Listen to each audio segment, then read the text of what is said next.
Okay, good evening and welcome to the Orange Board of Finance special meeting. Today is Monday, March 4th. I call the meeting to order at 6:10 PM. I'll start by having everyone introduce themselves, and since we're in a different configuration, we'll start with Ajit. Ajit Jain. Joe Nuzzo. Jim Leahy. Kevin Houlihan.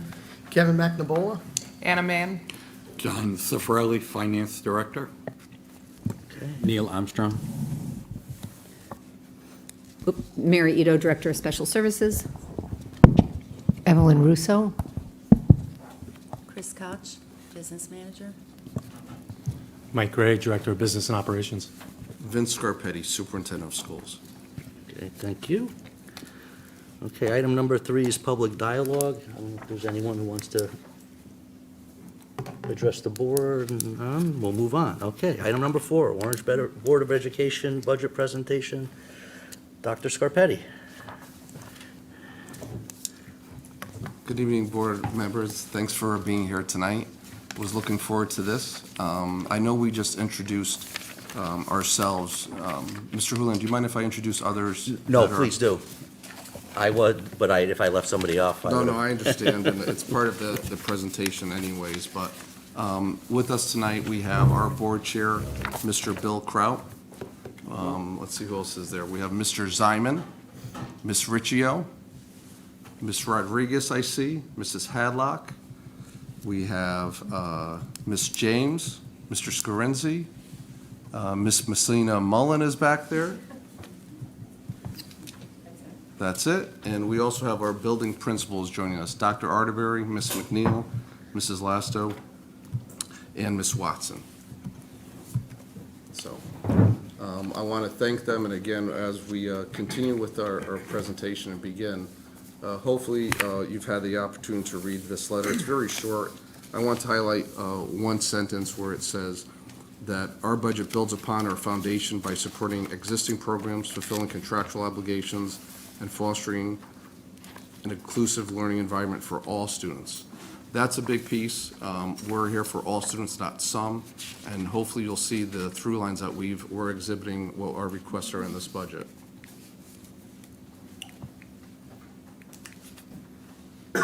We just introduced our board members and our staff here. This is an important piece. I think all of you know by now, this is not the first time that we're presenting to all of you. This starts in the beginning of the year, this budget process, where we send out information to our building principals. They talk with their staff. They meet with individual staff members. Then they come and present in front of us. So this is an ongoing basis. This is discussions we have with our board members prior to even us presenting at our finance and personnel pieces that we talk about. So this is an ongoing process. It's not just tonight that has occurred. It's been what we think our due diligence and what we presented you for tonight. Our mission statement, I say this every year. I think this is an important piece. It's in my heart every time that our board members share this at every board meeting. Not all boards do that. I think sometimes it's a check-off, in my opinion, that you have a mission statement. It's something, I don't want to say required, it's an important piece for districts to have, but to say it and share it at every board meeting, at least for me and my team, it follows that through line that I'm going to continue to be discussing about what we're here.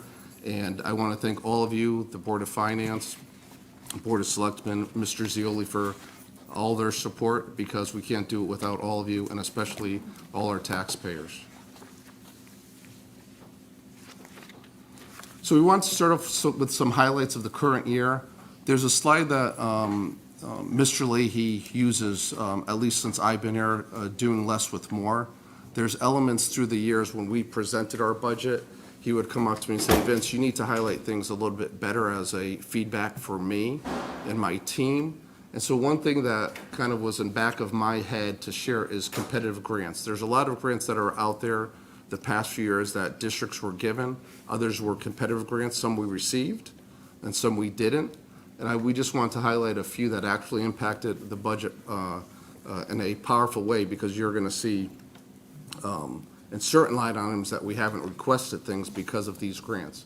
So some that we've received are our literacy math, our mental health and social work, security and online safety, an innovative after-school program, and our summer enrichment.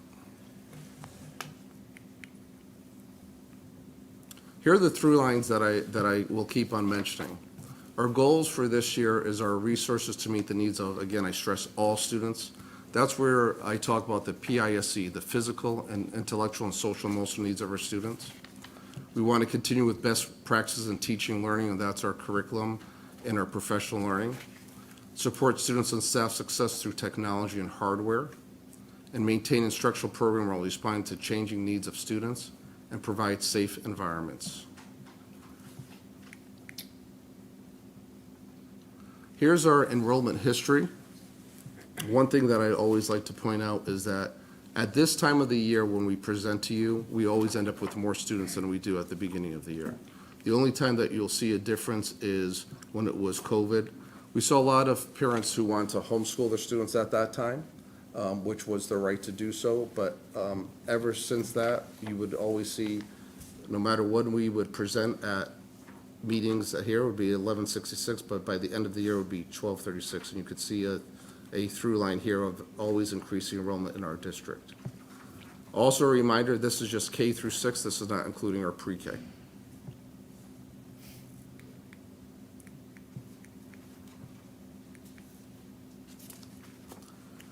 We always love seeing our pie chart. It speaks through and should hit you right in the eye, as it does every year, that the majority of our budget goes to salaries and benefits. That's where I think it should go. I talk about the human personnel here. There's no program, there's no computer that will ever replace a teacher or a staff. And so this is something that you'll always see. And then we're going to go into the incidentals in our line item with regarding the other elements here. Major drivers for increase, as you just saw, salaries and benefits. A big piece is the health insurance. Legal fees, we're entering in negotiations with a few bargaining units. We have an outplaced, so special education outplaced, so that not only impacts tuition, but transportation and our utility costs. And what we're proud to see is a reduction of many items, but just to mention a few. Professional services, that's required by the state. The drop in furniture, school supplies, contracted services, again, something by the state, and district hardware and software, where we take whatever we can with the grants that we receive to impact these line items. Again, historical is our budget request for the past years. This year, we're asking for a 3.5% increase.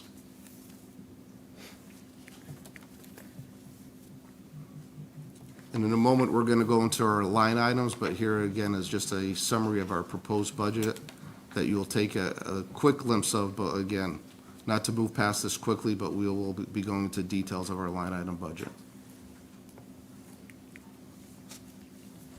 Some things I want you to make a note of when I'm presenting. There's something called a Right to Read Act. This was a public act which was approved by legislation, which requires every district to have a program with regards to the science of reading. We are one of the districts that we do not agree with the programming that has been provided by the state. It's changed. I think they start off with 7, now they're up to 18. They've allowed districts to do a waiver. We've asked for that waiver and we were denied it.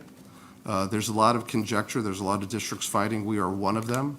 So there is no line item increase with regarding to purchase a program in our budget. I want to make you all aware of that in case if there's a need, that if our voice is not heard and if we feel that our request of the waiver was not, I'm trying to be polite and courteous to the state, but if it wasn't deemed, as I thought, as a true review of our programming and of what we do here. But there's a lot of conjecture in the state. Is it going to change? Is there money going to be provided to states? So again, I want you all to be aware that this is something that is not in our budget. And the second thing that I'll be talking about that we will believe that has an impact is we have two developments that have occurred in Orange. One is the Firelight development at Smith Farm.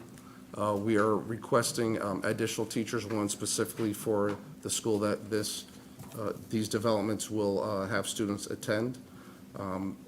For examples, Firelight and Smith Farm, they're both, any child who lives in these residences will be attending Peck Place School.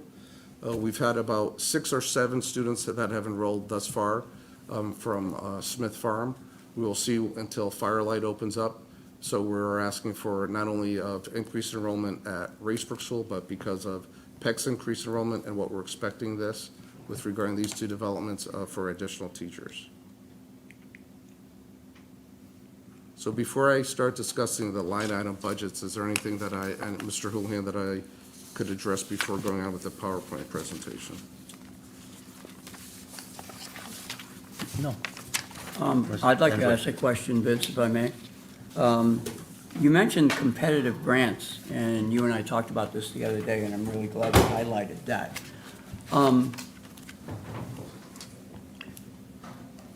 Is it like 2 school systems are going after the same grant and only one comes out the winner, or do you just qualify?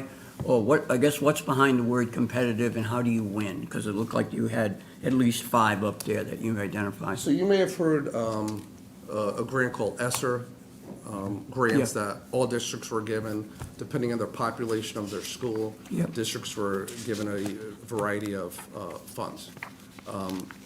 That was, you really didn't have to, you got what you got. These grants, what I mean competitive, it's not just 2, it could be anyone who applies for these grants with regarding the grants that I mentioned. So it's not just 2 districts, it could be a variety of districts that are applying for it. Can more than one get the same grant? They could. Okay. So you have to have demonstrated some specialness in order to get that grant? Maybe not necessarily specialness, but requirements of the grant. Okay, So, for example, there's a security grant that we got this year. Last year when we applied, we didn't get it. For whatever reason, we didn't get it. okay. That second item, my second question, and final one. Right to read. And I heard the words, or I saw the words, the science of reading. I guess, given the last 4 years in this country, the science of anything ... has come under significant and properly so questioning, given what we've learned, being told what the science says and finding out later, maybe not so much. I also remember you educating me on a series last year, I believe it was last year, called Sold a Story. What I remember when you had me watch those 6 podcasts, well, we were in the upper echelon of educational educational circles in this country, notably someone who was leading the charge from NYU. And it turns out they were advocating how to teach language, or reading, excuse me. You can see I'm a math teacher, right? They were teaching it the wrong way. And that had spread all around the country, right? Had been deeply into a number of things, and once it gets in, can you tell me more about this right to read? And is it anything in your judgment similar to or adjacent to the sold a story reading phenomena that we know so much more about now? I actually agree with the Public Act. I think that there are students that are not meeting expectations, and that we have to do something to support those students. What I disagree is that districts are being directed and told what to do without a fair process of this waiver, in my opinion. I think that a company was hired to review waivers. I don't think they did their due diligence. There's conversations I had with the state. Part of me, I'm very careful because I want to be respectful to the state, because they are working very hard They, I think, believe what they're doing is right by their process. I just happen to disagree with it. And we've reached out to our elected officials. We've had several meetings. We're hoping things are going to change, but I think there's a thoroughness that needs to be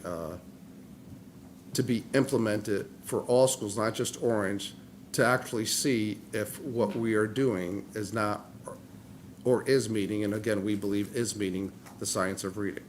So it's been an up and down situation that has occurred.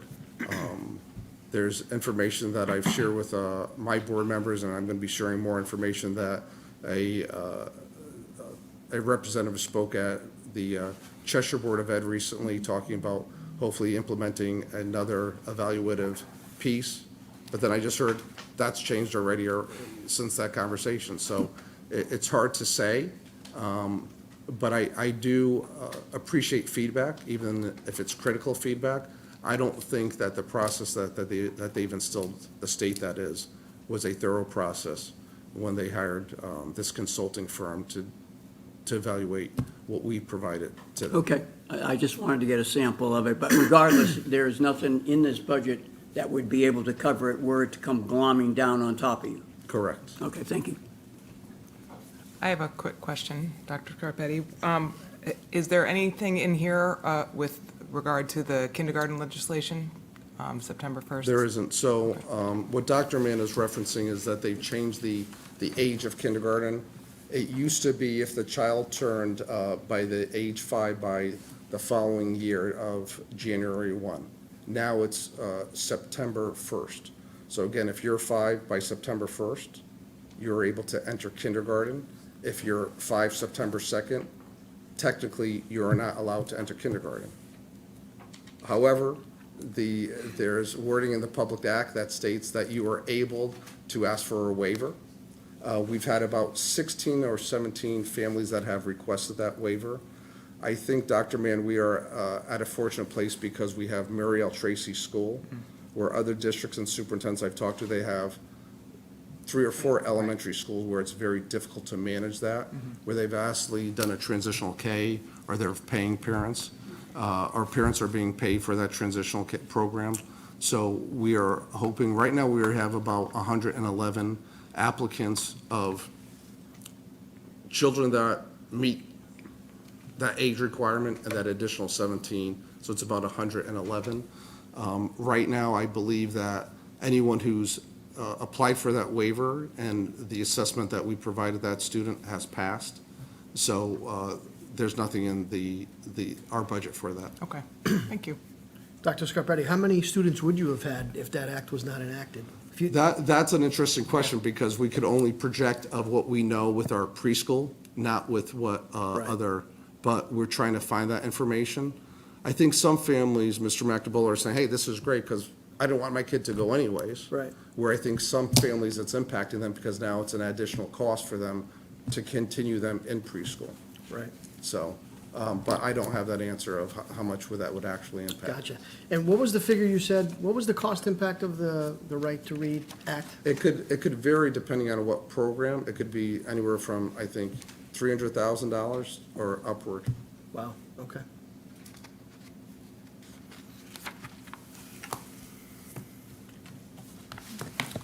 Okay to proceed, Mr. Hula? Yes, thank you. So this is our line item budget that you have there, and you should have it also in front of you, and I think everyone in the audience has a copy of it also. So starting on the first page, line items 101 to 105 is our contractual obligations. As we continue down the road there with 106, audit fees and services, and again, please just stop me, I'm just gonna go and speak to categories, but if there's something that triggers a question, just please interrupt me. Audit and fees and services, that's a mandatory piece that we do every year. Legal fees, I mentioned, there was a slight increase. We're entering negotiations with at least 3 bargaining units this year. And you will see an increase under district expenses with travel.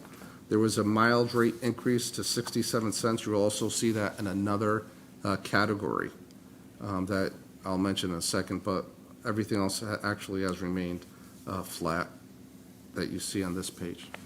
Vince, what's the secret sauce of cutting your equipment and furniture? Not anything real, except we didn't put that in there. We're hoping with favorability at the end of the year that we'll be able to address that. So we do two categories. It's either if the board members have requested that, or we've gone to the capital planning. I Right. think there may be a lot of focus in a certain category. I was asked this question in one of my meetings, and I kind of used the analysis of the capital planning and actually all of you. It's like having different children with different needs every year, you know. There's some year that, you know, I may get something as the Board of Ed, where, you know, the highway department, the police, you know, whatever those needs, how it circulates from year to year. And so there's no secret sauce, except we didn't put it in there because I think because of our favorability, we'll be able to address that. Well, we like to identify it both from the point of view that if it's something that's going to be lasting for 10 or 15 years, it feels in general that should be a capital item and not an operating budget. I've created a slide, I have it available, but basically because you in an operating budget, you're taxing the people in that 1 year for whatever's in that budget. And so if you start putting capital items in that and it lasts 20 years, that means if you're only here for 5 years, and if you pay for it in a long-term thing, right, in capital, then you don't get taxed for it every single year. This has been a big thing in some of our other budgets. And I'm happy to see that you're following that lead. Plus, Kevin, you've always looked for capital items in these type of things, right? Yes, and we've done that in the past. Yeah. Okay, thank you.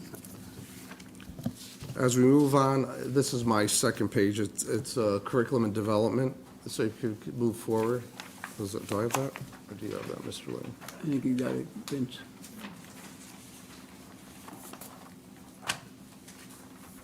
So this is something where most of these things, these line items remain flat again as we stay on that topic of the right to read. One thing that we've done is that we've actually produced our own resources and copies. There's times where we've consulted with a company where instead of buying books, if they make copies, and again, all legally that we have to do with copyright and such, we've actually saved money. And you'll see line item 126, curriculum materials. That's for literacy materials, Greg Tang math, and decodable printing that we do in K through 3. That has increased. But this is something where, similar to what I'll talk a moment when we get down to textbooks and supplies, you'll see a wave of influx that sometimes we're asking more, and then sometimes we're not because of the needs depending on that year. And so in years past, as you may see, it's been higher increases, but because of what we've been doing in the district with our own curriculum development, things have remained flat in this category. The thing that sticks out to me on this page, Vince, one thing anyway, is under, I believe it's science supplies. It looked like you anticipated almost a doubling or from the actual year end of the prior year to the budget that was approved for this year. And then you saw, it looks like in the yellow, 23,300. This is about 6 lines up from the bottom. And then you're requesting even less. Couple of words on what's going on there? That's a perfect example, Mr. Leahy, of where I say that's typically that line item, if Dr. Arterberry comes to me or Mrs. Lasto or Miss McNeil during the science of like, we really don't need much. Why? Because if we buy a certain amount of materials, so if it's for their erosion activity and they need a certain amount of sand, if they buy a bag of sand, so to speak, and they could use it for the erosion activity and they still have it from last year because the sand didn't get wet, we could use it the following year. But again, there's going to be a time where there's going to be an influx of certain materials of the science activities. Just like books that you see. If we buy books, it's not that we buy books for 20 students, we buy books in bulk. And once that kind of withers away, then you may see an increase. So that's a perfect example of what I reference about the ebb and flow. Thank you. Special education, I mentioned this earlier too, that from time to time, each district has their focus is to create the least restrictive environment for all students. At times, we are unable to do that, and that could be because we receive a student from another district, or because everything that we've tried to do to meet the needs of a student, we're not able to. And then that student has to be outplaced, and that involves tuition costs, and also involves transportation costs. So back to that PowerPoint, when I said drivers that increased, that was that. And again, that's line item 173 and 175. So I want to highlight that. The other piece I want to highlight is line item 151. First of all, line item 151 through 157, again, contractual obligations. You know that, you saw that with our other certified staff. But there's two things that, actually, one thing we did before, and this is impacting about doing less with more. You may recall certain members that have been on the board since I've been here. There was a time where we outsourced staff, and one was a BCBA. And when it gets to where, when we outsource a staff member and it costs more from the organization, we actually hire them. And I think at the time, we saved $75,000 when we hired our own BCBA. We kept an eye on our occupational therapists for some years. When's the time to us to hire our own versus actually using that staff from student services. And line item 151, you're going to see that's going to increase because we hire an occupational therapist. But we actually took it from line item 158 where we were really outsourcing that position. And you see a reduction of 70,000 because that cost of that staff member was starting to increase of where we were hiring that staff member. And so just like that example of the BCBA says it got too expensive, so then we want to hire them for our own. So I want to highlight those two things to the board. So if I was looking at this chart last year, Vince, the number of FTEs in line item 151 would have been less than 24? It would be. It'd be, say, for this example, it'd be 23. No, it's smart doing. I like what you're doing there. So again, I want to thank the board for always keeping an eye on that and always bringing it our attention. Our finance and personnel committee always kept an eye specifically on that position. Using the example that we did a few years back with the BCBA, but then it just got to the point of making the right move to not only having a staff member that we need, but also, doing more with less by saving that cost. Now, those FTEs, they've had a salary increase as part of that 138,000 first line item there. Yep. That's part of That's all that 7%. contractual obligation. That's part of the teacher. So it's something like, I'll say 70 grand, since you saved 70 grand in 158. That part of that 138 increase is 70 grand or something in that area code of number that is buried in that 138 increase? It would be, yes. Okay. It would also include benefits. It would. Because you wouldn't have to pay benefits to an outsourced. Can I ask just about the increase in FTEs for the special education paraeducators, special ed aides? Sure. With that 47, is that reflective in the FTE or the part-time? Line 154? Or is that just staying flat and it's a anticipated contract increase? That's staying flat. So you're asking if there's been any increases? Are you increasing yeah. No. And- We have through the year, though, Dr. Mann. So if there's needs of a specific Right. student, so To meet the some needs. districts use our paraprofessionals. So paraprofessionals, in my previous district, a paraprofessional could be for a student with special needs, or it could be a student without Like a special needs. classroom, right. Right. So this is specifically our students with special needs. Okay. So to answer your questions, it's staying flat, but has it increased over the year? It has. Okay. Vince, could I ask a question near the bottom, 175? There seems to be a history, and I know it's a special item, tuition to other schools, and when we're in a special ed category. So it's highly dependent on your population. That hits item 175, right? But I didn't see anything in your budget approved from last year, 0, which is way down from, a couple of years ago, it's far left, 306,000.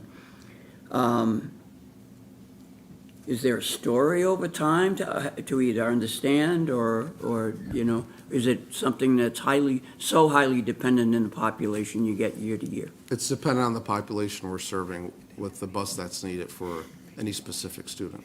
Okay. Thank you.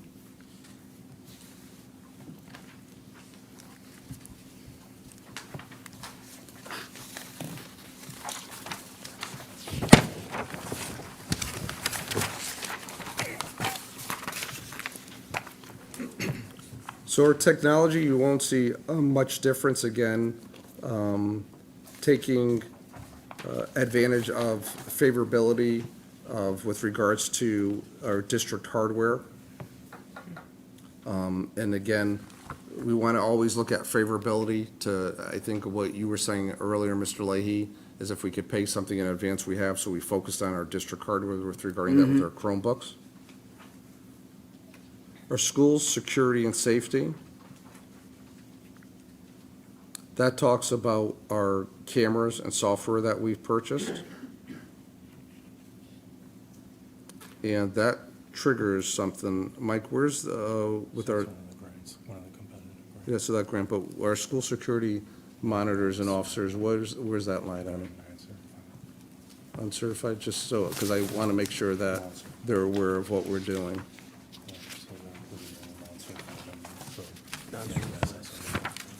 What number is that, Mike? Could we go back for a second, Mr. Houlihan? I forgot to mention something. Mike? First page on 103. Okay, maybe we should, flick back Oh, a I'm few sorry. pages. Yeah. to- Thank you. Non-certified staff. Thank you.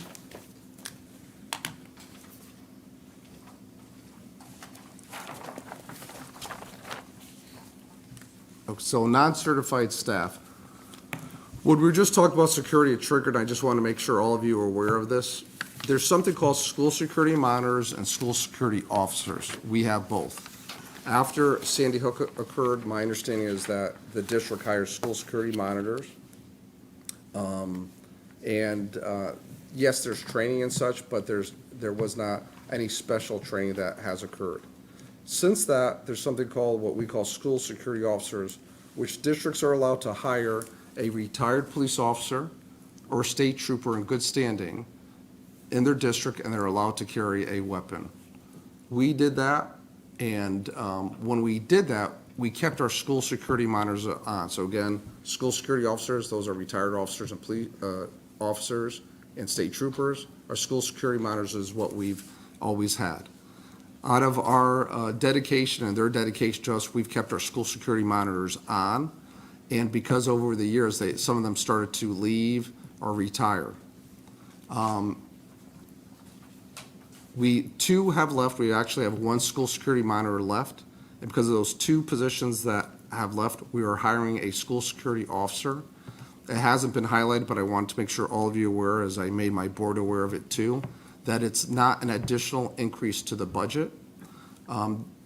Taking a few steps back, I think this was my second year here. We've always had discussions with Chief Gagne, and we always had an inclination as, do we need to hire another acronym, school resource officers, SROs, which is actually a orange police officer as an SRO. And through the guidance of Chief Gagne, he recommended SSOs, which the district transitioned in. And sadly, when we talk about safety, which was that one of the through lines that I mentioned, is it's not only safety with regards to cameras, HVAC safety with cleanliness for our health, safety, but it's also that on a day-to-day, sadly, there's threats that occur throughout our nation, and we have to handle it at a district. And some of you may have been aware of that, there could be a mass threat. They don't say what school, but it's across the nation. We receive plenty of calls from parents, and having our SSOs here has been an incredible asset to us. Parents have loved having our SSOs here, and so we are hiring an additional SSO. I want to make sure you all aware of that it's not a change in our budget per se, because again, 2 school security monitors have left. We're using those funds to hire an additional SSO. So if we were looking at the FTEs in line item 103 compared to last year, we would have seen, unless I heard you wrong, 2 FTEs left who used to be monitors, school security monitors, and we're now hiring a school security officer. Does that mean there's 1 FTE less? It should equate to 1 less from last year. Okay, so I understand the budget in that line item only went up 35,000, but I'm looking that the anticipation at the end of the year is over 200,000 less than the current budget. So can you help me understand that? Ask that question again, Mr. Leahy, please. If you look in the yellow area on line 103, Vince, and Yeah. Mike, it feels like, I see that the budget only goes up 35,000, but you only spent 2.3 million, 2,313,000. So you're 200,000 under budget for this year. I'd just like you to comment about that.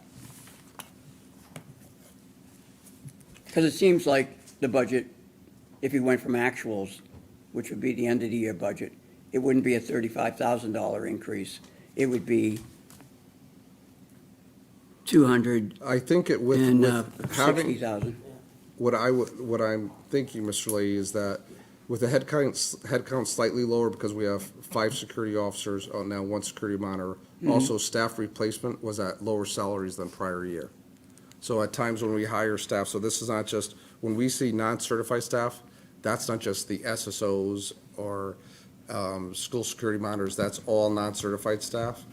And if someone has left and we hire them, someone new, they start at a lower rate.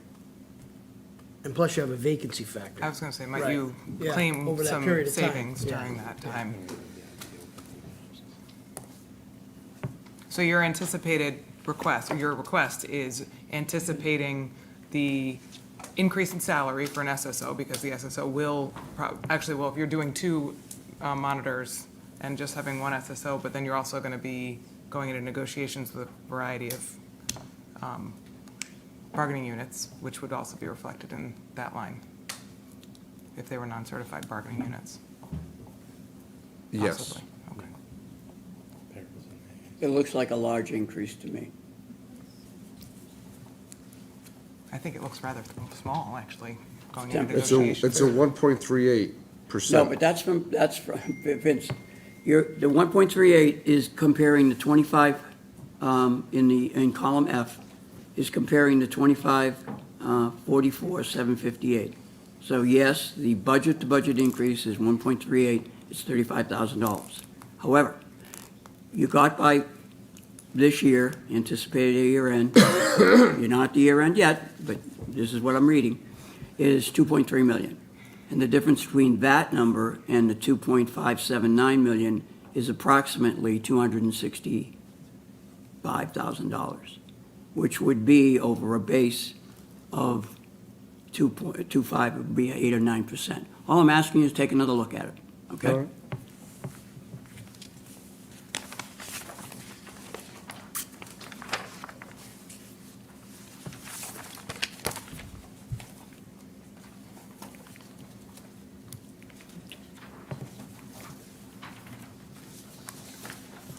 So again, we left off at 189. Again, that triggered the thought about the school security officers. For health services, that remains flat. Transportation and gasoline, we're seeing slight increases. Again, those are contractual obligations and whatever increases that we have for our buses that we provide our owner and operators. And again, at the very end, the transportation for school visits. Again, when any student leaves our district or goes on, so again, MLT students, our kindergarten students visiting their home schools. And then we also have our sixth grade students visiting Orange Amity Middle School campus. There's been a slight increase with the transportation costs for those. So the number of buses are going up, is that the reason for the gasoline going up?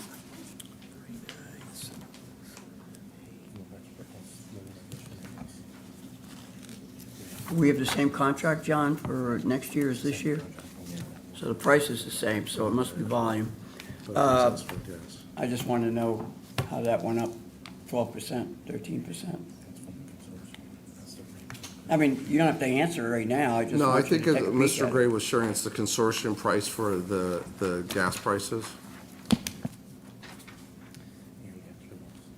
And there's that also, that extra bus with regards to the development.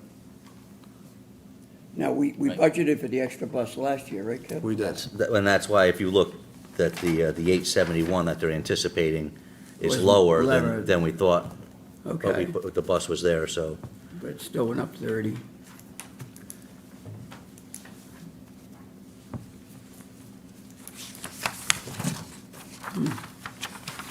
That's interesting. So, if we go back to that again, sorry to wear you out, Vince. So if we budgeted for the bus last year, we must have budgeted for the gasoline for the bus for last year, right? And so we have a significant variance between having budgeted for the gasoline for, I don't know how many buses you have. Do you know? Mike, do you know how many buses you have? Offhand. Ballpark. Well, we actually, 30, I'm We- sorry, oh, probably okay. close to 30. the gas was under budgeted. Because they're gonna use 76 versus 70. Right. Well, but when we budgeted for the gas for last year, Kev, we must have budgeted for. For the bus. For the bus that we didn't use. Yeah, but So I guess I got two questions. How did the Consumption and price. consumption Yeah, go up made a so high? mistake. You know, when you look at the increase of 8,000, you know, compared to the budget of last year, that's one question, but, you know, you're back into the question of 76,000 compared to buses. But I'll just take another look at it, that's all. Yeah, it's based on volume and consumption. It's over, it's like this Kevin said, it's trending over budget this year based on, This also includes our, Vehicles, right? right, it also includes our maintenance vehicles that we use for plowing and for maintenance. Okay. But yeah, we'll take a look.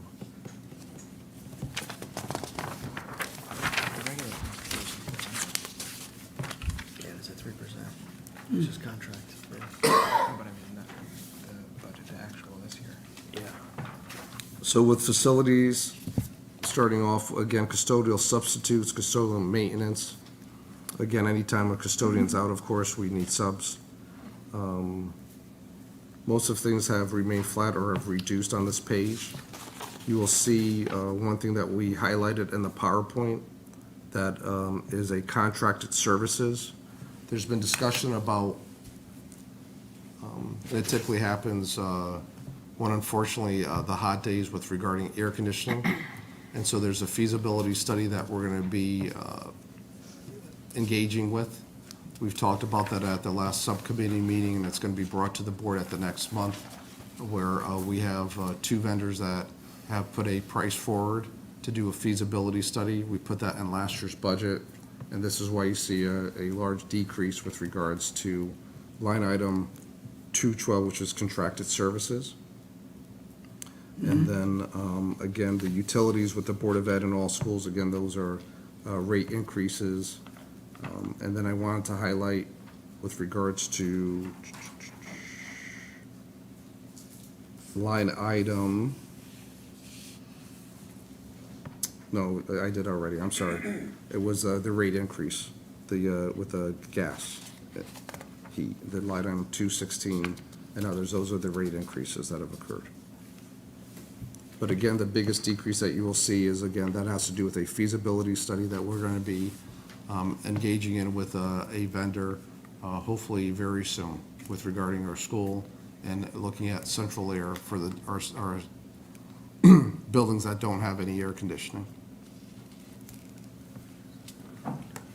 Boy, I'll tell you what, my house would love to see a flat electricity budget from one year to the next. I don't know how you guys pulled that off. Good job. That was line item, I think it's 218. Yes. Magic. They're coming in at 211 projected. Right, So, you're gonna be yep. under. Jeez. My God.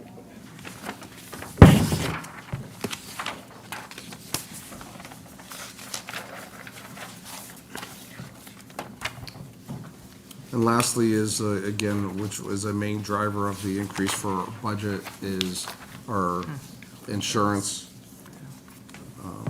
Wow. So again, this is the process that we go through, and again, I want to thank Mr. Cifarelli for his assistance when we prepare this. Again, we see that I think people are doing possibly elected procedures now, that they're getting back to their maintenance of themselves, and maybe more claims are coming through their insurance, but this was a large increase that, of course, impacted the budget that you will see on line item 231. Hey, John, as we look across line item 231, it just seems like someone is very, like almost a fortune teller. When you look at year 21 and 22, the budget and the actual, almost 3.4 and 3.5, very close. You look at 22 and 23, approved budget and actual, 3.27, 3.24, very close. Last year, 2.7, and almost exactly 2.7 anticipated end of the year. So in each individual year, the budget and the actual and the anticipated looks very close each time. That's the good news. The variability from year to year is amazingly sharp. For example, we can see the 580, which is probably, two-thirds, maybe more, of the, over 70% of the $821,000 increase that's being requested. How are we, how does that work? I don't get it. It's a self-insured fund, and when our fund balance, you and I worked on this years ago, when the fund balance creeps up, because that money's going into it, Yeah. we use some of it to lower the premium in a different year. So that's why there's some, So that's why we balance it in the middle of the year, more or less. well, no, if that's budgeted, that's what's gonna go in, for the most part. Right. Unless It's all- there's, That's what you can control. Right. It's all driven by claims. right, and then if The we current- have lower claims and that Right. percentage goes up to say 23, we're gonna there's years where we bring it back down. We have, and Oh, we've yeah, well- brought it down even a little bit in the proposed budget with. Vince, can we go back to that? surpluses we have. I have more questions on this. We have, at this point in time, in the current year, we have 8 individuals that are at or above the The stop stop loss. Stop loss loss, limit of $175,000. So that- When we get to June 1, It's a low if stop those 8 people go back to 0, but they could go up to $175,000 again before our stop loss kicks in. So it's all clean driven. And we have a professional clientele here that uses the doctors, quite frankly, and it's a good thing. How do we, if the budget is based on the claims that will happen in a year that starts in July 1st, It's a projection, yeah. but it seems like every time we do it, we come close to the actual. In other words, 3.4 became 3.5, 3.2 became 3.2, 2.7 became 2.7, which I can see, and I do see the variability, as do we all. But if that's a projection of next year, I just want to understand how it gets projected, because it ain't going to start until July 1st. It's projected over, when we sit down with them, the 12 months previously. We sat down with them in January. Somebody's doing an and I awful good believe job of- It was of right through projecting over December these of years. '23, right? So it was calendar year last year from January, to December of '23, what they project, and they project what's going forward and come up with that number. Okay. And again, this is what we are kind of fund the fund balance for. Right. So it's like putting it into a savings account in anticipation. And so if we are way over, based on claims in the first 6 months, They then we go can over the pull fund back. balance? So it is We get it. awesome, awesome Oh, budgeting. so that's how come, and how it's- your actuals get Right. very close to your Yeah, budget? that's, remember you talk about your controlled Yeah. costs? That's a controlled cost Yeah. in some respects, unless something totally blows up and people Yeah, have and major if we issues. overfund it, then we're gonna take a reduction in the Right. prior year. I'll have to get my, If we underfund my it, we gotta make 101 up for course it. another time. I don't want to take up your time, Mike and Vince and team.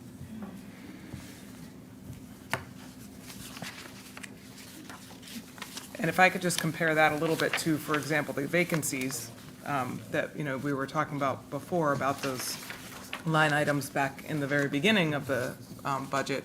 If you are, as Kevin said, if you have somebody who goes out in November and you don't actually fill that position until March, well, you've kind of reclaimed that cost, but you can't base your budget on that the following year. You have to you have to budget for the entire year position. So if you have a $100,000 position and you only pay out $70,000 one year, you still have to budget for $100,000. You can't budget on a $70,000. And you know that one person is going to take however much health insurance as the average with all of that. So I think that's one of the things about, that budget to actual piece you have to consider, and especially now when all of us are facing a lot of vacancies and people come and go much more variably than they used to. That's one of the reasons we're seeing these variabilities.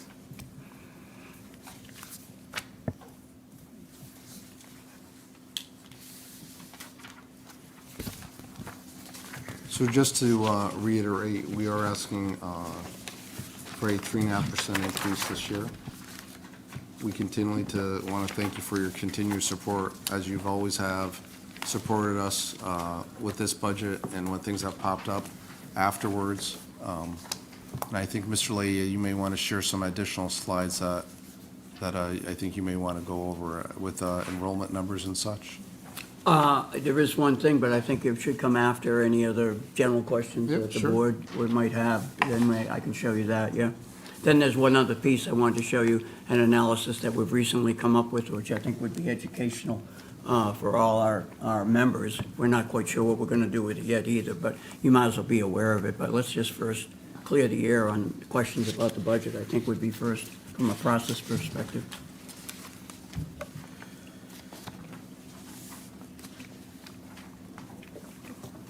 I don't have any questions at this time, but I appreciate your hard work, Mike, Christine, your board, because if it wasn't for that unfortunate last slide, with everything you've been able to work through in your budget, your actual increase is 1.3%, 0.3%, Yeah. with contractual salaries and everything else. If it wasn't for that health insurance, that's where we are, and I think that's a great job. Ajit? Joe? Anna? I'm good. You good? John? I just want to say that also it wasn't highlighted in here, but having, kind of being in the business and thinking about other districts that are going through this, I want to commend you all for the way that you've handled our BESSER funds and rolled them in a very systematic and, appropriate way, anticipating that those funds were running out. So, because there are a lot of other districts that are facing huge financial and fiscal cliffs. And That's absolutely true. Yeah, That's- so, well done. Yes. Thank you. The one thing I want to make sure our board member, the Board of Finance members, I'm not quite sure why that thing is open. The Excel file that was sent out by the Orange Board of Education Leadership Team, we've just gone through it, and Vince and Mike, I really like the idea of you going it the way you did it, rather than me scrolling through it. I think that's a much better process improvement, so thank you for that. I wasn't aware that you had done it, and I think it's a great idea. So one tab says BOE Consolidated Budget. Everybody knows what it is, so we have to go back to it. It's right there. All right, the projected enrollment, you can see the numbers there. I happen to have done an overall summary on the right-hand side by just adding up all the ones in the white. All right, and then an overall class average, which you can see by individual school and by individual grade within a school as well. One of the things you also will see is over on the left, two other, they're tabs in the file that are related. First, there's FTE and PTE. I'll get it up a little bit larger on the screen. Basically, it's a definition sheet, I'm pretty sure it is, right? Descriptions, all right? So when you see it's a type of FTE or whatever, there's a definition of it here, and that is a valuable thing that Ed put together in the past. I'm sure it gets revised over time, but it's a nice handy thing, and we have used it in the past Yeah, as that was, well. that was a recommendation, as you may remember, Mr. Leahy, that, when we just had the numbers of FTEs, depending on the line items, of certified, non-certified, well, who are those people? And so, Yeah, because the feedback received, we created this for all of you to review at your leisure. And you can see here on the left, the fiscal year 24-25 that was in this budget here, right? These are the actual numbers. I'll make that a little larger. Now, in prior years, I had made them into PowerPoint slides, and that seems to be redundant. But here you can see the number of FTEs, PTEs, the various schools, Mary Tracy, all right, Racebrook, Turkey Hill, Peck Place, the central office, and then they've added it up, and so you can, even I can follow it. And so you can just see all the way down where these resources are, how many there are, very handy sheet, and then the various types of other resources that support the budget and support the education of our kids. So I just wanted everybody to be aware that inside this one Excel sheet, I made it version 2, Mike, because I added that little chart over to the side, and I used to drive hard to have people never have any file that had anything different in it whatsoever, to call it a different version, so that's the only change I made, all right? But that's why you guys got that particular file. Can I ask one question about class average or class size? Are there any contractual or Board of Ed guidelines or policies regarding class size? We do have a policy. It doesn't have a number per se. It's Okay. really per request. So when I meet with our principals, that's the discussion that we have with regards to the needs of that specific classroom. Okay, But there's not a definitive number that's stated in our policy. okay, thanks. I'd like to show what we're doing with that slide. What? The impact of residential and commercial and what that means. Okay. In the spirit of, I'm not wearing you out, but to give you what we are also dealing with, and it's a new piece of information that we've had. I'll just open up this, But it's not final. oh, no. Okay. Oh, no, not final. No, no. Oh, gosh, no. Get that.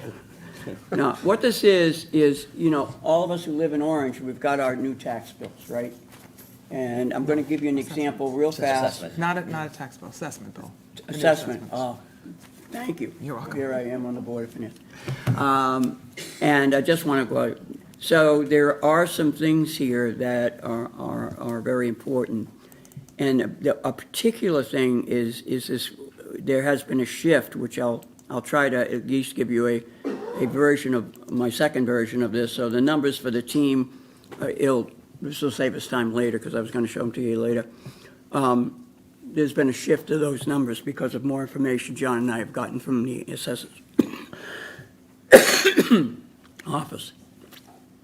All right, so you've seen these slides before. Obviously, the reason we have taxes at all is to cover spending, similar to what you have in a house. And just in our homes, the more you spend, the more income you need to cover that.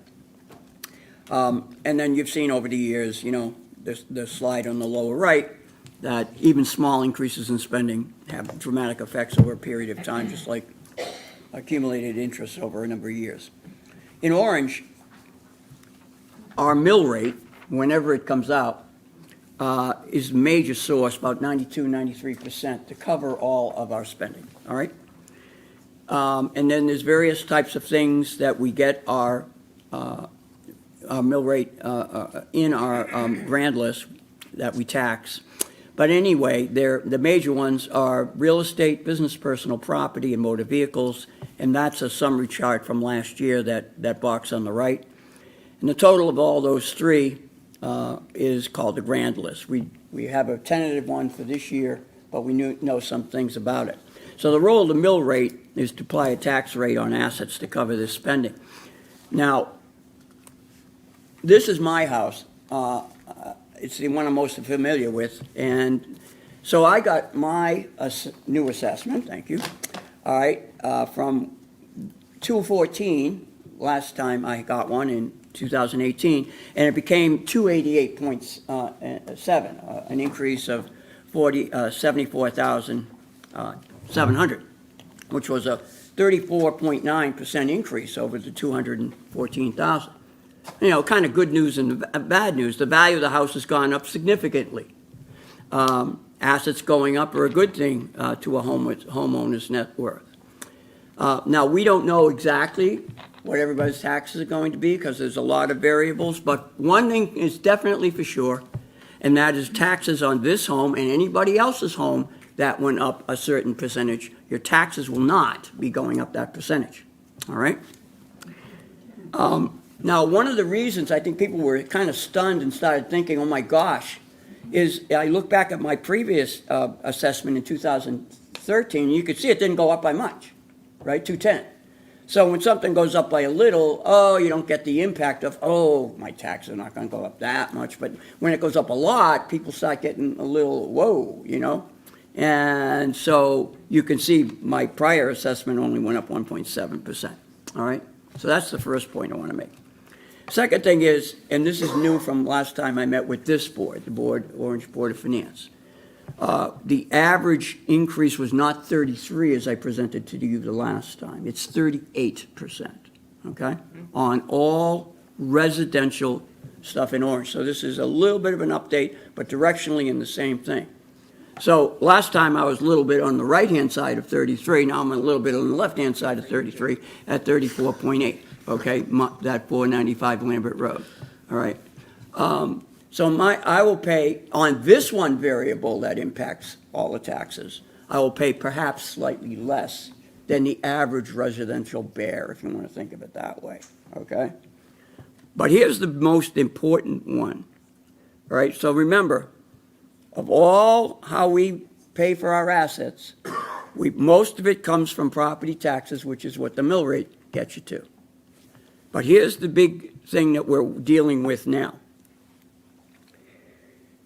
We have found out that the split of 92, of that piece of the pie, that large blue piece of the pie, is about, and last time team I told you was 70-30, Joe, you remember that? It's really about more like 65-35, okay? So that in that pie of 92.3%, it splits from residential 65, commercial 35. Okay. Now, the asset increase also changed from the last time I presented it last Monday to this board. All right. It was, last time, Joe, I think we had 33% increase for the residential. It's really 38. And last time I had 17 for commercial. It's 16. Let's keep it simple because people are going to glaze over. Okay. In any event, what happens is the value of the residential goes up and the value of the commercial goes down, which means residential as a group has to carry more of the load of the taxes. Now, your house value is going up. That's the good news. But there's a small cost to that, right? And that's what we need to figure out how to educate everyone. But here's the significance.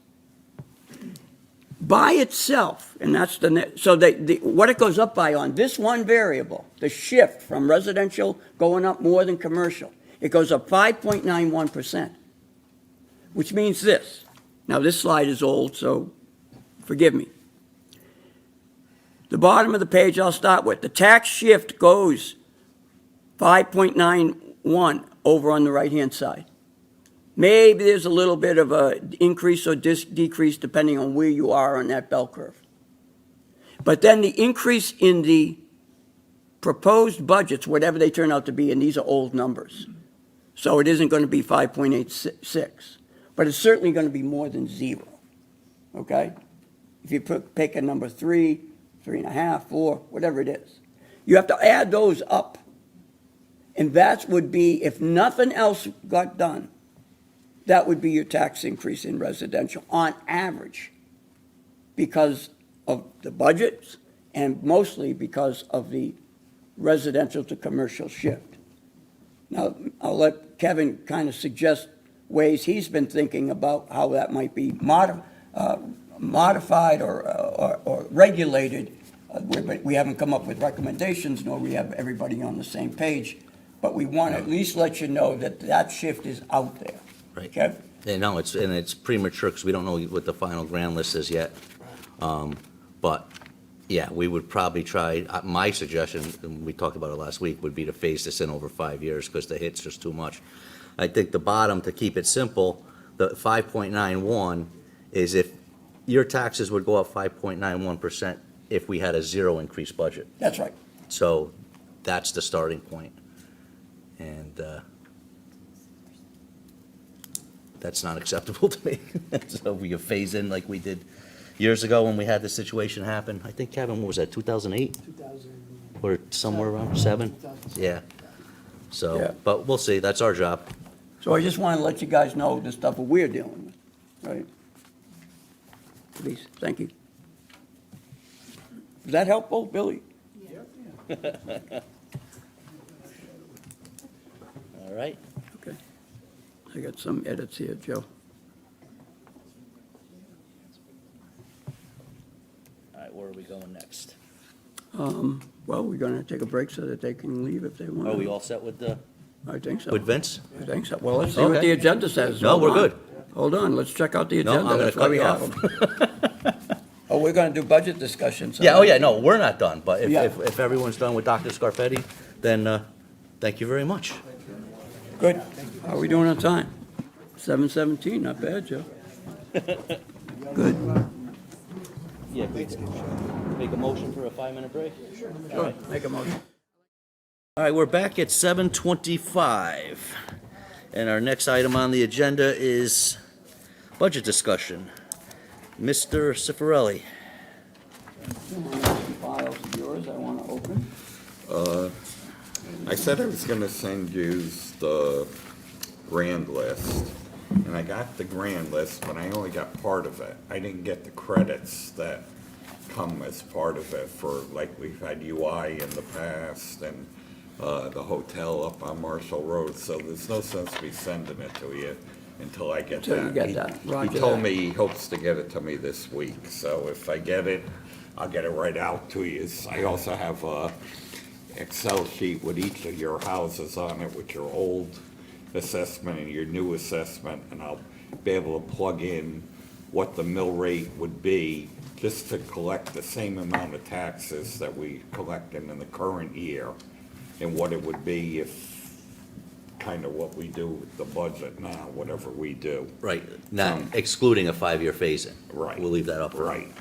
The other thing I did is I went through all the departments and I came up with a list of projected cuts, if you want to go through it. Yes. If you Yeah, give me, definitely want to go through this. if you give me Proposed approvals budget on that adjustment? tonight, I'll start moving on these cuts this week into the budget to give you better numbers of where we are. John, can you get smaller font on this? I mean, this is amazing. There you go. The little plus sign. Jeez. My Lord, electronic paper must be going up in cost.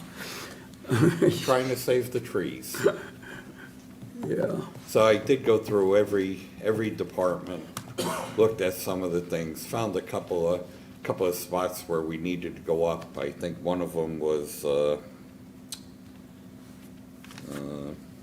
don't see. Water, fire, hydrant. Canine Oh, yeah, the officer. Fire hydrants, we And the spoke canine about officer that. wages. Are you starting at And the the- top, John, or you just randomly? I'm Look at my just dog. randomly, but Those we are probably- small. We probably should start at the top. Okay.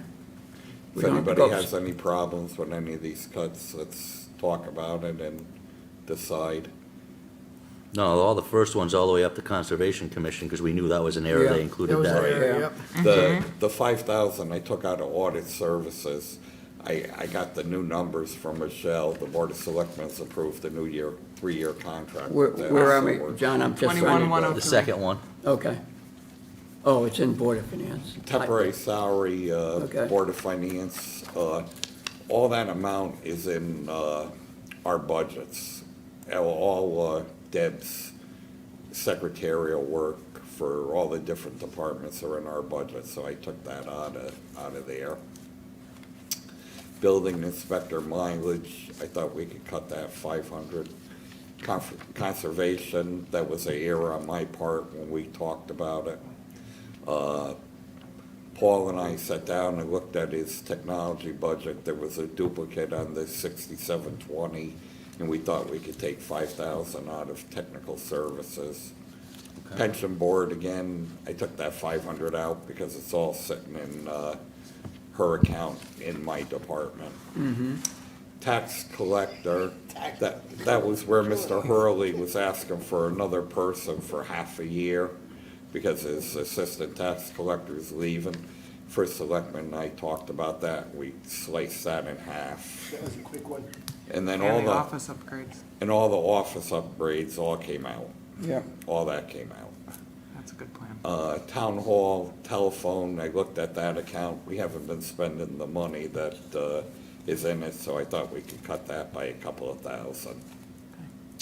Town clerk, Mary Shaw had been carrying 15,000 for the website for a couple of years. We actually got it done at a cheaper rate last year, the one that's circulating out there now.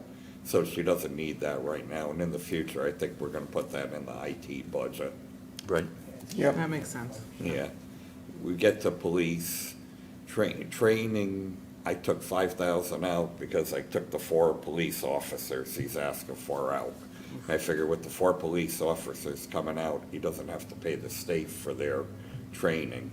The vehicles, again, we can pay for the vehicles out of the police special duty account, like we did last year. We paid for 2 police vehicles and 2 new motorcycles last year out of special duty. And as you drive around town, you see police on special duty with the cable company. doing all Oh, the everywhere, they're cable making, all they're over the printing money place. right now, it's We good. don't even have enough police to cover some of Yeah. the wants there, so I don't think there's a problem there. Police and uniform patrol, like I said, I took out the 4 positions, including the holiday pay, but we did get a police dog. And the dog and the officer is in training right now, and she gets wages for taking care of the dog on her personal time, so I had to add that back in. But then I also cut $10,000 since we're not gonna have 4 new police officers, so that was the cut there. Going through Public Works Administration, Bob has asked for that position for a couple of years. Doesn't have Board of Selectmen approval, I took that out. Fire hydrants, as I said, we're low in this year's budget, and I needed to raise that. Going to Public Works roadways, I took $2,500 out of emergency tree removal. I took 5,000 out of street striping. I took 3,000 from maintenance, garage building, gasoline. Bob Britton looked at, and diesel fuel, Bob Britton looked at, the new bids came in at a lower price, so he dropped those. He thought we could drop those 2 accounts by $18,000. Good. And then maintenance, traffic lights, we thought we could take another 3 out. Okay. Then we get to employee benefits, and it looked like, because we're not adding those salaries, I was able to back out some Social Security and Medicare taxes out of there. Then I looked at the insurance. We were still carrying, if you remember, a couple of years ago, our cyber insurance went way up. Yep. And Paul did a lot of work on that, and in the current budget, we were able to bring it down. And for some reason, I carried the same number when I brought it across. So We were able I to think carry we it, could save- bring it down because we are more secure because of changes we have made. Yes, And therefore, our we- insurance costs go down. Yeah, The More insurance firewalls and all company that stuff. worked with Paul.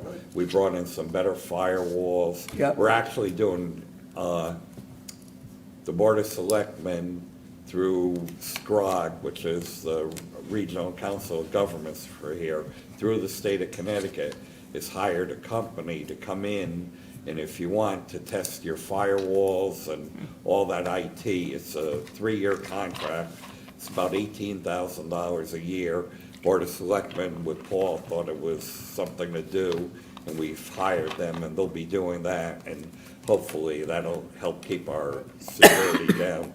I know our insurance broker said we're one of the better ones that he has of a lot of the towns, and our IT people are right on it.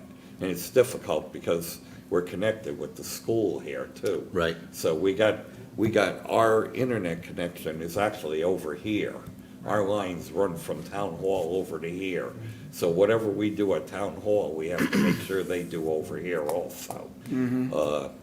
The insurance policy for cyber went from 1 page to about 10 pages now. That's how Yep. difficult it is.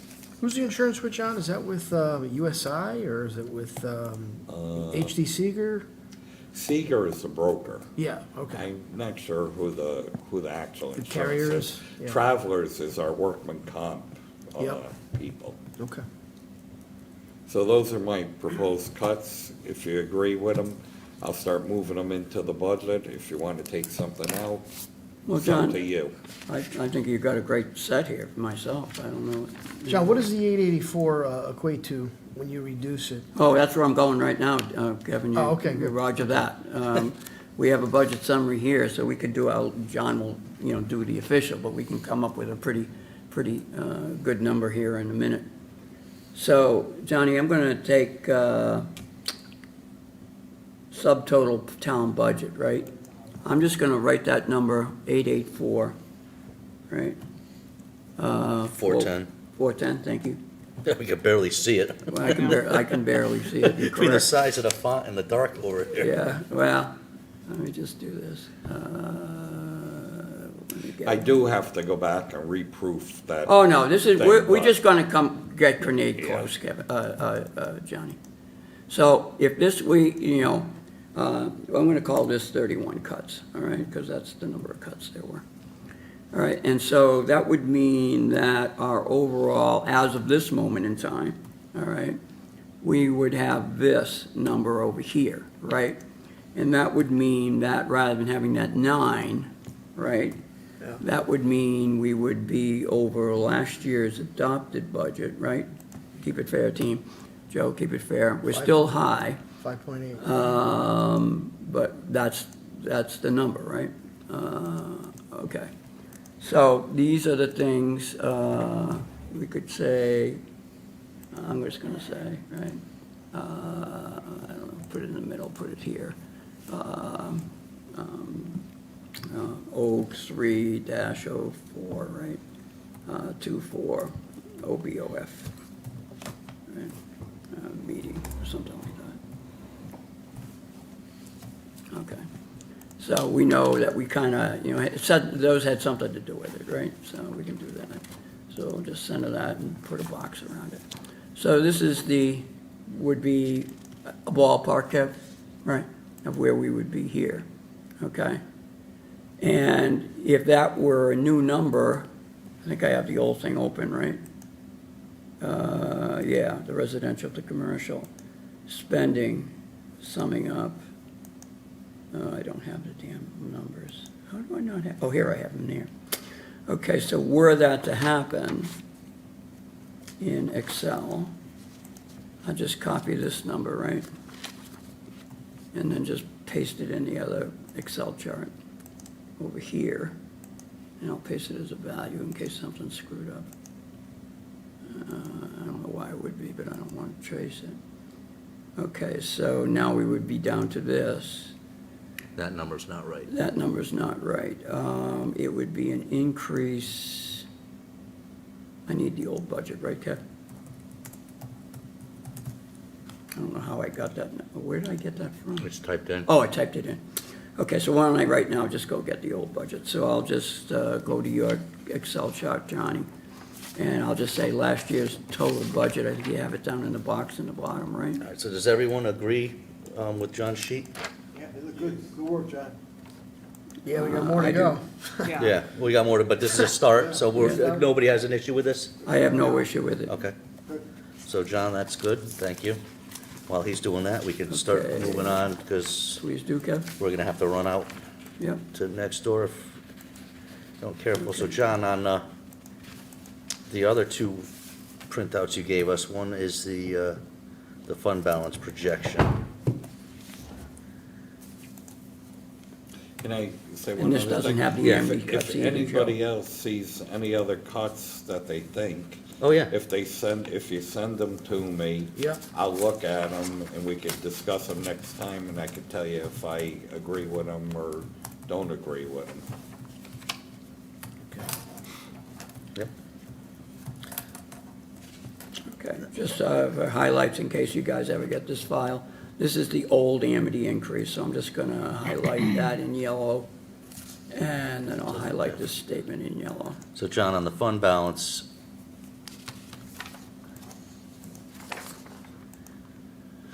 we're assuming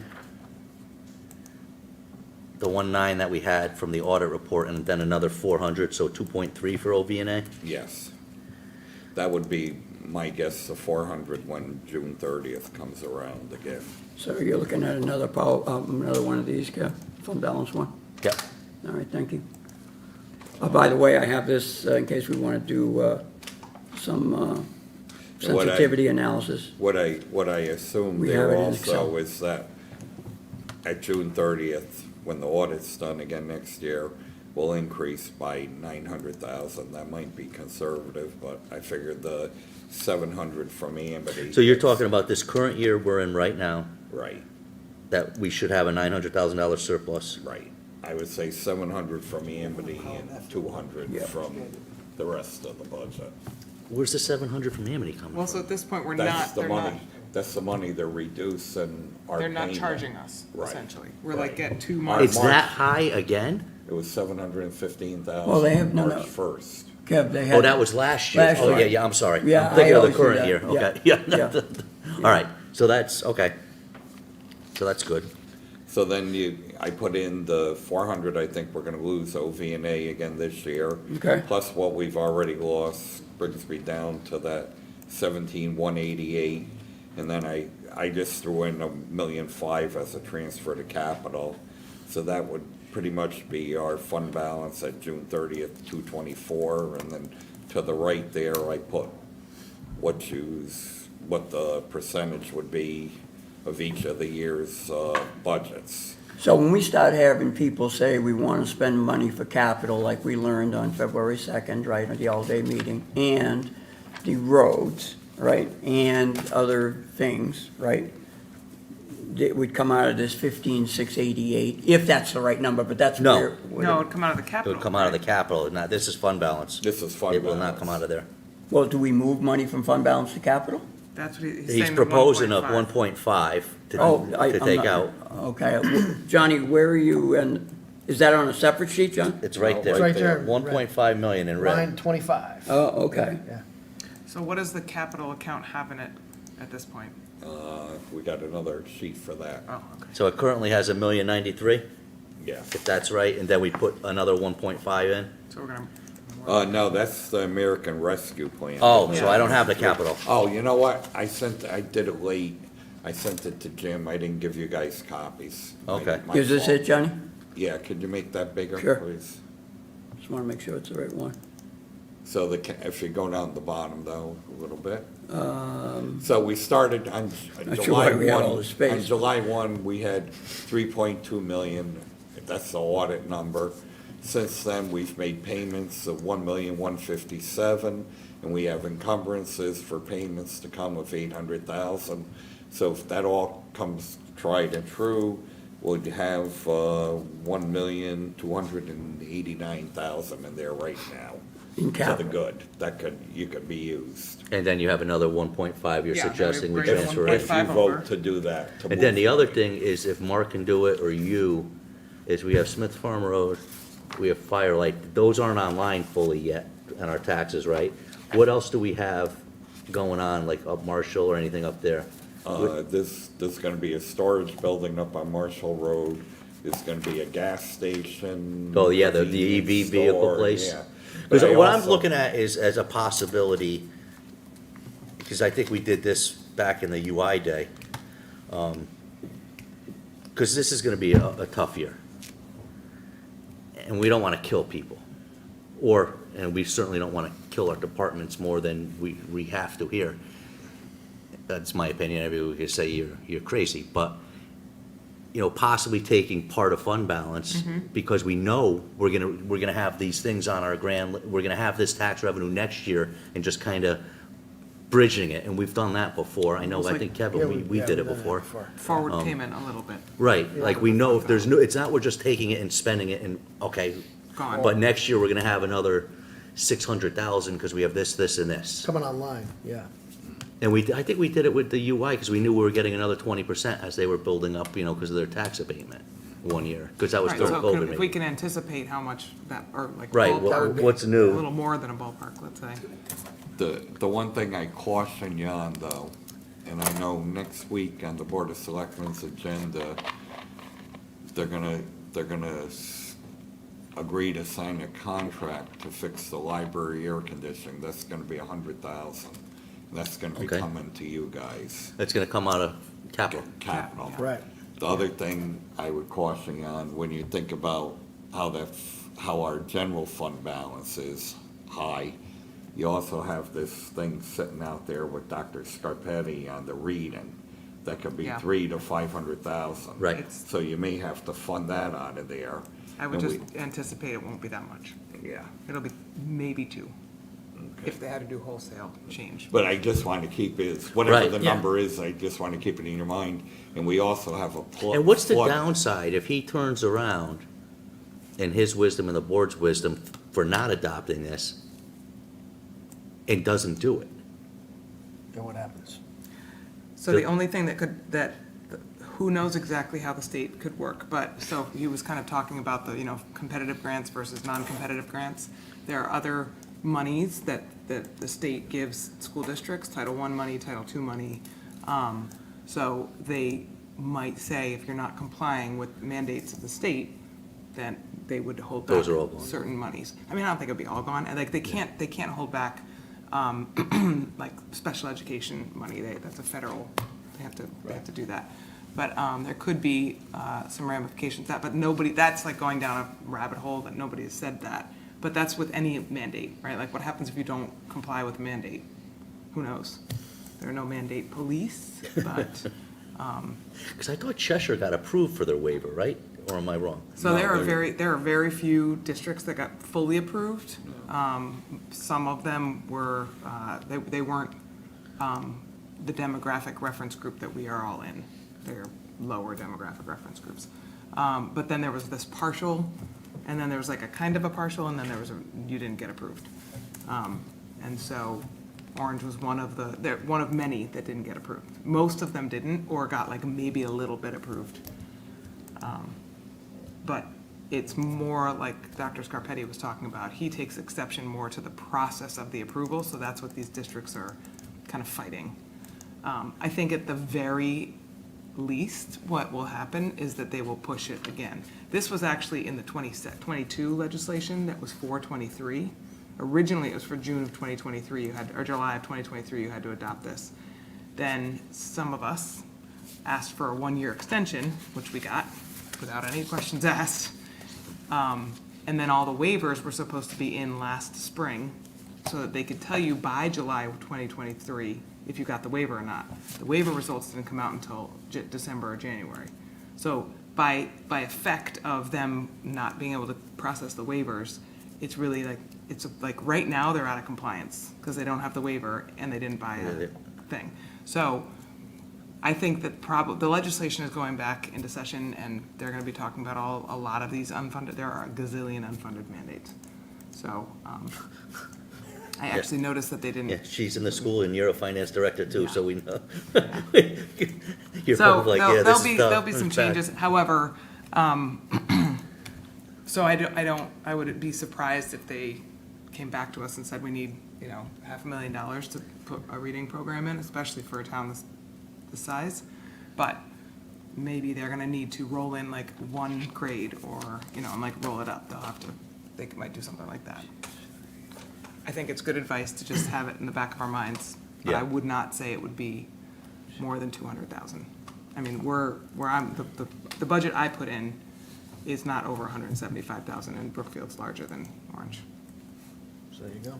Jesus, delighted here. Are they stuff, saying that man. we're failing our children, teaching them how to read in school? Is that what they're trying to say? It's a little more complicated than that. But like Jim was alluding to, it has to do with the NYU,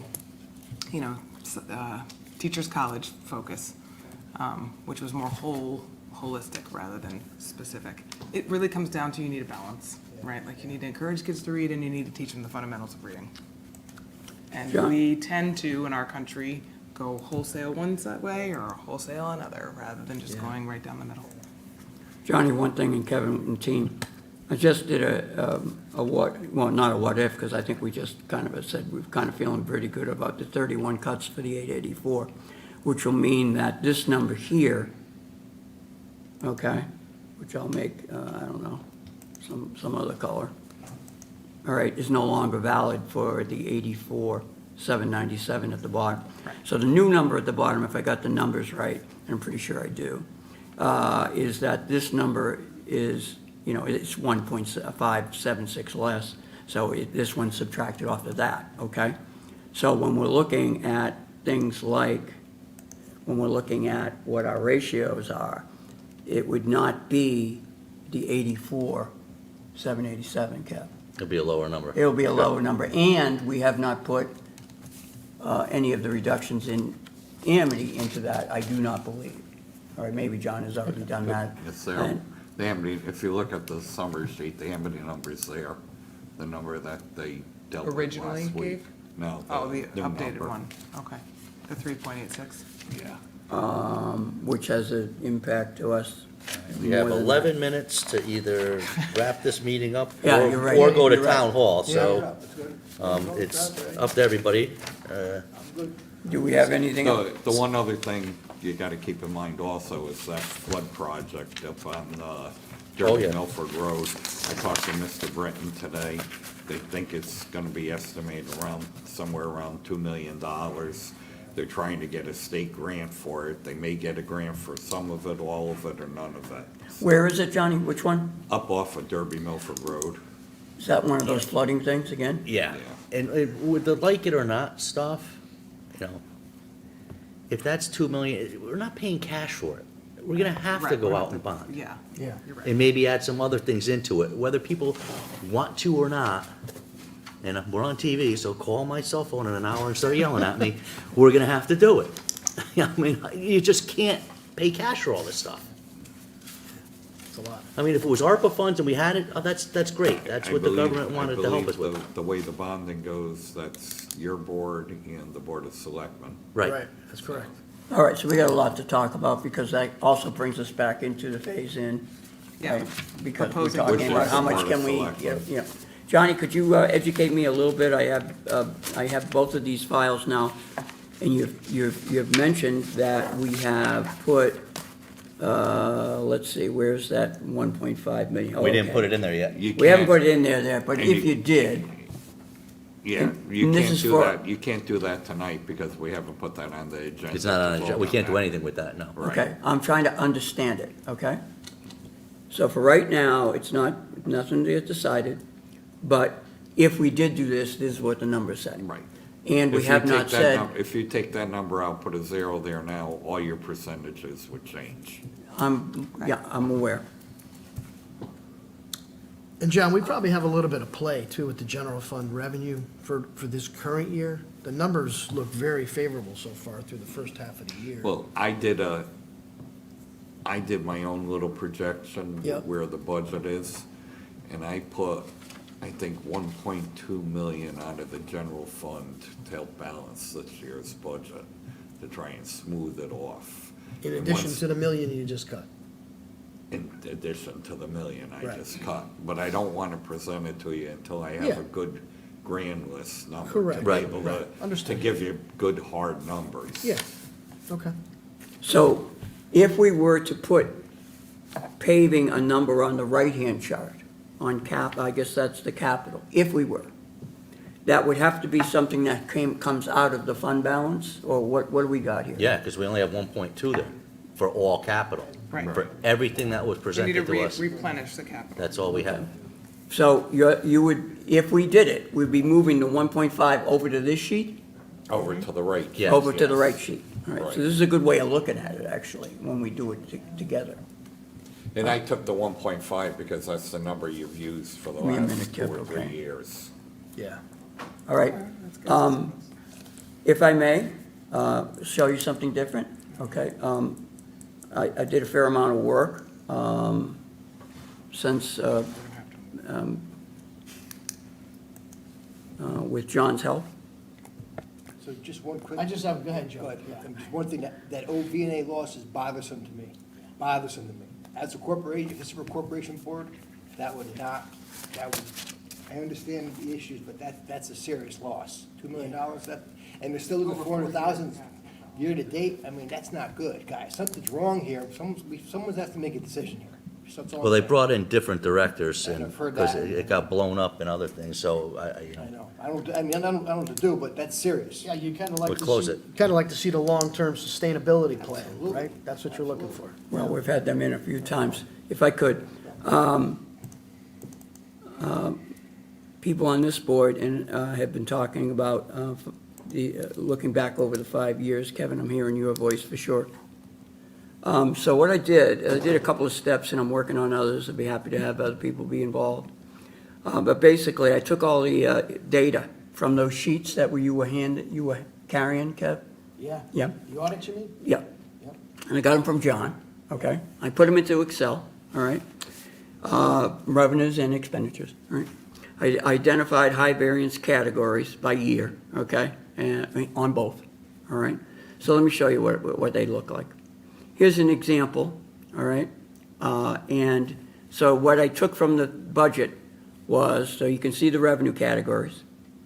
You can see what the budget final was. You can see what the variance in the revenue category was. You can see in the third column is just take the second column as a percentage of the first column. That's why I made them both yellow, so you mentally connect them. And then I said, what was the percentage, that 330,000, what was it as a percentage of the variance, which is at the bottom of the page, 1.9. All good? So I did that, right? So I have on the right-hand side how it all happens. So I did it all for the all 11, and then I was asking myself whether I was able to graph them, just to let you know. All right, I did the same thing for expenditures, okay? And here's one for 22, 23, okay? Same kind of thing, all right? We had a variance, we had what was the variance from the budget item, and what was that 153,814 as a total of the bottom, okay? So all in the right is the same kind of thing. Then I said, okay, let me sum it up. So I had to do a little bit of work, right? And over a period of 5 years, okay, go back, that 13% general government or the 17% of real property, right? Okay, there, real property, you see the 17 up there, right, on 22, 23? Okay, I marched them in. They're all in one Excel file, everything is tied together, all right? 5-year averages are tied together. You can see if you looked at 5-year averages, which ones seem to be the heavy hitters, right? In an individual year, you can see what is the heavy hitters, okay? You can see the total revenue variance by the end of the year. I did double check by making sure everything added to 100%. I'm pretty sure it's right, all right? I did the exact same thing for the expenditures, all right? You can see again over the 5-year average, nothing was a major stick out, but if you had to pick one, all right, in terms of the variances, which averaged 880,000 over that 5-year period, employee benefits was the most, and in most years it was one of the most, all right? I think the 31 for Amity in that year was because of how it was calculated, but we'll get to that in a minute. So We then have I could. 2 minutes, Jim. if 'Cause I'm if not if- running over and getting in trouble here. Good, so you just took 20 seconds of it, which would be 1/6 of my 2-minute time. All right, so you can see You're on from 4. revenues, where the ones are. So there's a graph of the same stuff. This is a graph of the revenues, or, excuse me, it says variance, all right? This should be expenditures, so I have to retype that word in there. It's correct at the top of the page, all right? So where this needs to go next, seems to me, is once we get each year, now we have to go back to our sheets for that year and just, okay, what is the detail that drove that 153 to the extent that we wish to do analysis, all right? And we have some, not all of those yearly sheets because we had a system changeover, Yeah, Munis. all right? So that's where we are right now, and that's all I have. Okay, all right. I made it. in 2 Discussion and minutes, by the approval way. of minutes. No, you started at 7:54, it's 7:58. Ah, So, minutes. radio profit of Any, Mr. Clark. Any I didn't have- corrections? I didn't have any changes, no, but that was, Oh, I had a couple, sorry. Not much. Just call them out. Page 1, annual audit review. Is Deb still here? Deb? Right here. Item 3, last, second bullet from the, second bullet on item 3. Over on the right near the bottom, it should say committee, not a commission. Right, or, we're a committee, right? We're a board. Board members, violation on me. I think on page 2, near the bottom, the bullet starts Mr. Nuzzo, and then the words go like this in the last line. The Amity proposed budget, it should have the word increased, I think, in there, all right, after the word budget, and that's all I have. make a motion to approve? Second? Motion made, motion seconded. Any further discussion? All those in favor? Aye. Aye, opposed, abstained, unanimous. Thank you. Is there a motion to adjourn at 7:59? Motion to adjourn. The second? It's all good. All those in favor? Where's that edit I have to do this year? Meeting I don't adjourned at think I can do 7:59. that. That's a picture.